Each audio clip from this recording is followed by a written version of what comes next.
por que as pessoas são tão amargas? O que não te contaram em relação ao ódio, né? Então hoje nós vamos estudar um pouquinho sobre isso, né? Então, por que quando nós olhamos para uma pessoa, aquela pessoa que o tempo todo tá criticando na internet, sabe? Reagindo gratuitamente com ódio, com raiva, demonstrando tudo que faz, demonstra raiva, demonstra um ódio, ataca as pessoas gratuitamente, sem ter motivo, fala coisas horrorosas, né? E aí nós olhamos para aquelas pessoas, normalmente nós julgamos essas pessoas, falamos assim, nossa, que pessoa horrorosa, né? Que pessoa má, pessoa, criatura insuportável, tudo reclama, tudo fala mal dos outros, tudo, né? Mas o ódio, querido, ele nunca começa como um ódio mesmo, né? Então ele começa como uma dor.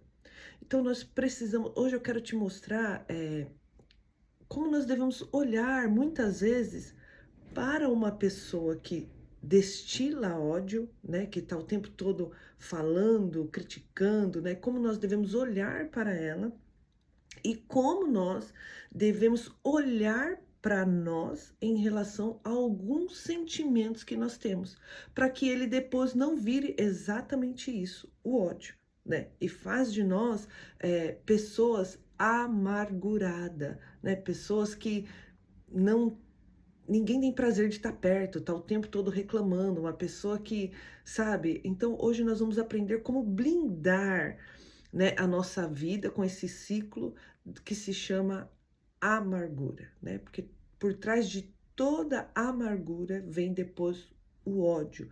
Então hoje nós vamos aprender um pouco sobre isso.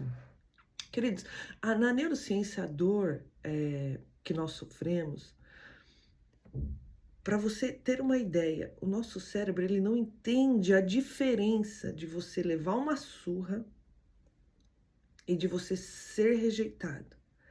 A dor é a mesma. Vamos supor se você quebrou o braço, né? Você vai lá ver qual parte do seu cérebro foi atingida ali, qual parte do seu cérebro foi mexida com a dor de quebrar o braço. É a mesma quando você sofre uma amargura, uma rejeição, uma palavra de não bendita, né? Não, então é o córtex cingulado anterior. Então é a mesma parte do cérebro que mexe ali, independente do que você formou. Então olha como o nosso cérebro ele não diferencia o que é uma amargura, uma dor, ou um sofrimento, ou um ódio, ou uma raiva que você está sentindo, de uma situação grave que você está passando. Então, a mesma parte vai ser atingida. Então, uma rejeição dói, literalmente dói, como se você tivesse quebrado um braço, né? O sofrimento emocional de ser, ele não é excluído ou invalidado, ele é real. Pela biologia, ele sangra, ele dói. Então, quando a pessoa sofre uma rejeição, ela realmente está sentindo uma dor, ela está sangrando, está doendo de verdade, né? Porque é a mesma parte do cérebro que ataca ali, que é estimulada ali, que reage ali, né? Quando você quebra um braço. Então, e qual é o problema disso, né? Quando o corpo sofre uma dor física, querido, crônica, ele entra no modo do que? De defesa total. Então, na mente é igual. Então, quando você sofre uma rejeição ou você sofre uma frustração, né? Então, ela começa a enxergar o perigo em todo lugar. Então, ela entra em alerta em todo lugar. E aí, o ataque é violento da pessoa por defesa, né? Tá sangrando, tá doendo, vai mexer aqui de novo, né? Então, é desesperada da rejeição, desesperada, né? Em proteger o seu cérebro. Então, a pessoa reage, impulso, né? No impulso. Ela reage àquilo de uma tal maneira na hora.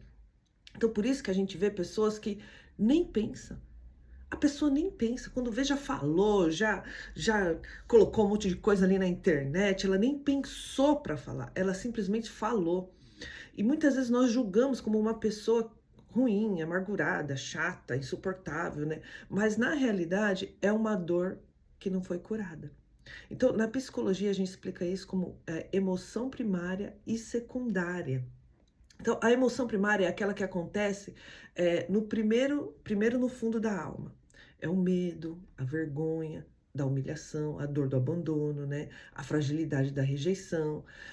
Só que assumir a fragilidade dá o quê? Dá medo, queridos. Ninguém quer assumir a sua fragilidade, ninguém quer assumir a sua fraqueza, né? Então, mostrar que você é vulnerável faz com que você se sinta indefesa. Então, muitas vezes nós não queremos mostrar a nossa vulnerabilidade, né. Então, o que que a mente faz, de forma automática? Ela cria uma camada de proteção em cima da dor.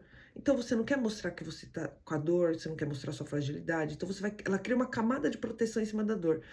E ela transforma a vulnerabilidade em uma emoção secundária, que significa o ódio. Então ela faz uma camuflagem ali na sua dor para proteger, e aí ali, né? Então vira o ódio, que vira raiva, agressividade. O ódio, querido, é a amargura. E é muito mais fácil para o ego se posicionar como um guerreiro furioso do que como uma criança ferida. Então é muito mais fácil você ter, eu falo mesmo, né? Do que você se posicionar como uma criança ferida, reconhecendo que você precisa curar a sua dor, mostrar a sua vulnerabilidade, reconhecer as suas fraquezas, reconhecer que está doendo, reconhecer que está sangrando, né? Então, o comportamento tóxico que a pessoa apresenta hoje é apenas um sintoma de uma necessidade emocional que nunca foi atendida lá atrás. Então, ela não odeia você, ela odeia a vida, né? Que fez com ela, ela odeia o que a vida fez com ela. Ela não odeia você ou a pessoa que está ali, né, quando a pessoa critica ali na internet, quando a pessoa fala, né? Então muitas vezes a gente toma pra nós, fala, nossa, que pessoa grossa comigo, o que que eu fiz pra ela? A pessoa não odeia você, ela odeia o que a vida fez com ela, não se refere a você, né?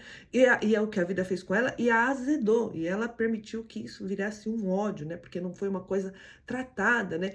Olha o que a palavra de Deus fala, sobre tudo que se deve guardar, guarda o teu coração, porque dele procede as fontes da vida, né? Então, é sobre tudo que se deve guardar.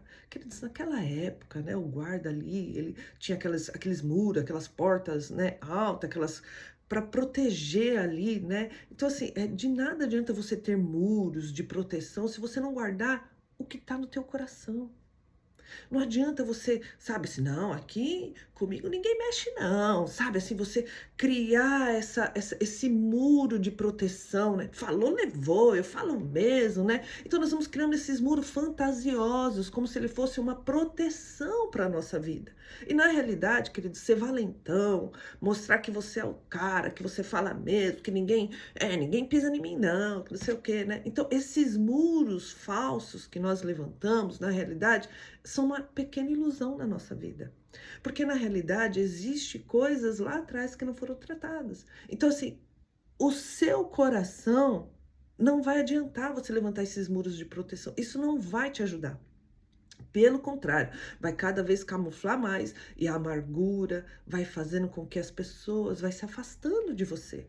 Vai ficando longe de você, não vai querendo nem ficar perto de você, porque você vai se tornar uma pessoa amargurada, amarga, né? Então ninguém quer ficar perto de uma pessoa amargurada, amarga, né? Então nós precisamos olhar que tipo de ilusão eu tô dando para mim, né? Não, eu aqui tá blindado, aqui ninguém, né? Então nós precisamos ver, querido, como que está na realidade o seu coração. Como está o seu coração, né? Não adianta nós falarmos, mostrarmos braveza, mostrarmos que, né, tomou, levou, né? Não adianta, queridos. Nós precisamos trabalhar dentro do nosso coração. Porque nós temos que guardar, sobretudo, o nosso coração. É porque lá é que vem as fontes da vida. Ou você se torna uma pessoa amargurada, ou você vai se tornar uma pessoa abençoada. Então, por isso que nós temos que ter esse tempo de dobrar o nosso joelho, sabe?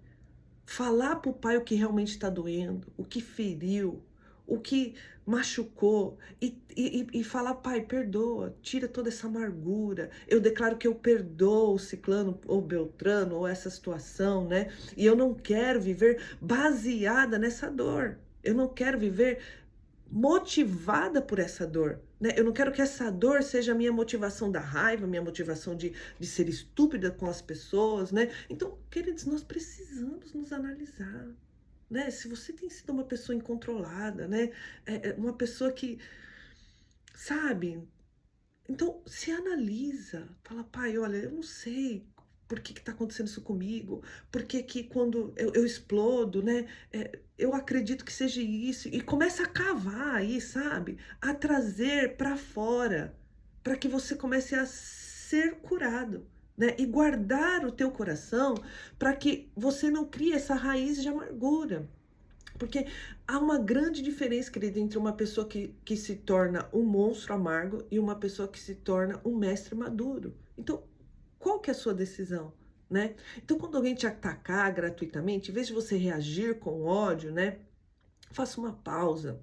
Pergunta, né? O que será que está quebrado dentro dessa pessoa? Né? Então, aquilo que você guardou para você como se fosse você o culpado, ah, ninguém me ama, ninguém gosta de mim. Não, para pensar, né? Ajoelha, ora, fala assim, o que estava quebrado naquela pessoa que fez ela agir do jeito que agiu? Porque muitas vezes não é conosco, né? E nós tomamos muito para nós, como se fosse conosco o problema da pessoa, né? E na realidade tá quebrado algo nela, né? Então, quando você for ferido, não empurre a dor para debaixo do tapete, né? E não transforme em raiva.